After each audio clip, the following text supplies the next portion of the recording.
हाँ देखिए बेटा, capillary action of capillary of insufficient height. तो ये हमने हाइट रेस का फार्मूला निकाला था लास्ट लेक्चर्स में, 2s cos theta upon rho R G. यहाँ पर capital R is the radius of the capillary, और अगर आप जो मिनिस्कस होगा उसकी रेडियस ऑफ कर्वेचर की टर्म में लिखना चाहेंगे तो 2s upon rho R G आ जाएगा। ठीक है, क्लियर है यहाँ तक आपको? 2s upon rho R G या फिर 2s cos theta upon rho R G. तो मैं एक चीज बोल सकता हूँ कि बेटा यहाँ पर कि आपका जो आर है, ठीक है, कैपिटल आर, रो, जी, 2s सब ये कांस्टेंट है, सारी चीजें कांस्टेंट है, कोई भी वेरिएबल नहीं है ठीक है, तो सब चीजें ये कांस्टेंट आ रही है। तो अगर आपने इस हाइट को बाहर उतनी रखा ही नहीं, ये तो तब है ना, ये तो फिक्स है, आपने कैपिलरी उठाई, लिक्विड लिया, सब चीजें फिक्स हो गई, तो हाइट जितनी चढ़नी है वो फिक्स रहेगी। और कैपिलरी आपने उतनी बाहर रखी नहीं रखी, तो कहाँ तक पहुंच जाएगा लिक्विड? तो पूरा ऊपर तक पहुंच जाएगा ना बेटा फिर। तो ऊपर जाके क्या ये लिक्विड बाहर आना शुरू हो जाएगा क्या?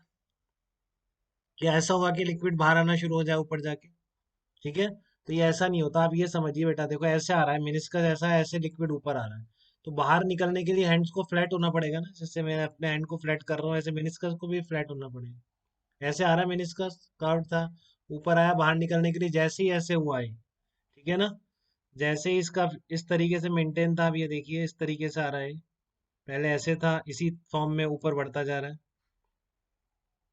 इसी फॉर्म में ऊपर बढ़ता जा रहा है, तो जैसे ये बाहर निकलने वाला होगा तो इसका क्या होगा, इस तरीके से रेडियस ऑफ कर्वेचर इसका चेंज हो जाएगा बेटा। ठीक है ना, यहाँ पर जो रेडियस ऑफ कर्वेचर है वो इसका चेंज हो जाता है, जब ये बाहर निकलने वाला होता है उस टाइम पे रेडियस ऑफ कर्वेचर इसका चेंज हो जाएगा। आ रही है बात समझ में आपको? तो आपका क्या है, एच इंटू आर कॉन्स्टेंट है, ये चेंज नहीं हो सकता, 2s अपॉन रो इंटू जी।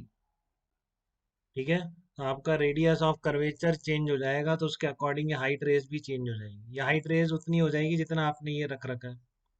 ठीक है, तो आपको कैपिलरी ऑफ इनसफिशिएंट हाइट में कई बार ये पूछ सकता है कि रेडियस ऑफ कर्वेचर कितनी होगी। तो सब कुछ देने के बाद पहले आप ये चेक चेक करें कि कहीं उसने ट्यूब ही उतनी बाहर तो नहीं रख रखी है, एच की वैल्यू ही आपको कम दे रखी हो, कि आपने ट्यूब इतनी बाहर रखी है, बताओ हाईएस्ट पॉइंट पर रेडियस ऑफ कर्वेचर कितना होगा लिक्विड का। समझ रहे हैं क्वेश्चन? आपको small H is given and find out, बाकी सब डेटा जो स्टैंडर्ड कांस्टेंट है गिवन है, and find out radius of curvature, find out radius of curvature, ठीक है, एट हाईएस्ट पॉइंट। तो आप क्या करेंगे इसमें, उसने केवल डेटा दिया था आपको, ठीक है ना, तो एच गिवन है, आप कंफ्यूज हो सकते हैं, आपने इस फार्मूले से जो एच निकालेंगे वो देखिए पहले आप एक बार, ये जो आपने बाहर हाइट रख रखी है इसने, क्या वो इस एच से कम है या ज्यादा है? ठीक है, ये जो हाइट है इसकी, वो जो हाइट आपकी ये निकल के आती है तो कांस्टेंट निकल के आएगा ना, कहीं आपने ट्यूब ही उतनी ज्यादा बाहर नहीं रख रखी, मान लो आपकी आ रही है 10 सेंटीमीटर और आपने ट्यूब बाहर रख रखी है 9 सेंटीमीटर। ठीक है, तो फिर आप यहाँ पर रेडियस ऑफ कर्वेचर 10 सेंटीमीटर से ना निकालें बेटा। ठीक है ना, रेडियस ऑफ कर्वेचर आप किससे निकालेंगे, 9 सेंटीमीटर लेके निकालेंगे इससे। यहाँ से जो रेडियस ऑफ कर्वेचर आएगा हाईएस्ट पॉइंट पर वो चेंज हो जाता है आपका रेडियस ऑफ कर्वेचर।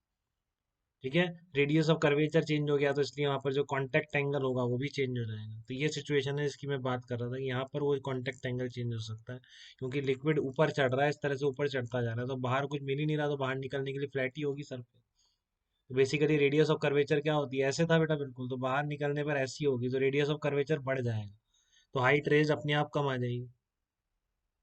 ठीक है ना, मतलब वहीं पर आकर बैलेंस हो जाएगा इस रेडियस ऑफ कर्वेचर के चेंज होने की वजह से।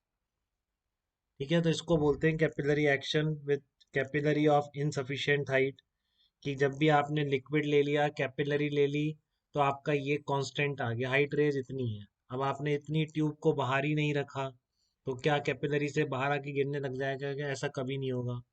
ठीक है, आप जो कॉटन विक लगाते हैं दिए के अंदर, तो कभी भी ऐसा नहीं होता कि तेल बाहर आके गिरने लग जाती है, कभी भी ऐसा नहीं होता, वही कैपिलरी एक्शन ही है, हाईएस्ट पॉइंट पर जाकर अपने आप रेडियस ऑफ कर्वेचर चेंज हो जाती है मिनिस्कस की, और वो इस तरह से मेंटेन हो जाती है कि लिक्विड बाहर नहीं आता।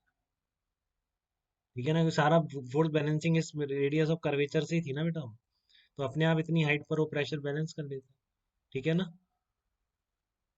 लेकिन कभी भी लिक्विड बाहर नहीं आएगा। आपसे ये जरूर पूछ सकता है कि इतनी हाइट की कैपिलरी, तो ध्यान रखिए इसका, कहीं आप फालतू में लगे रहे हैं एच इसने दो क्यों दे दिया, एच तो हमने इससे भी निकाल सकते हैं, इसने एच अलग दी है।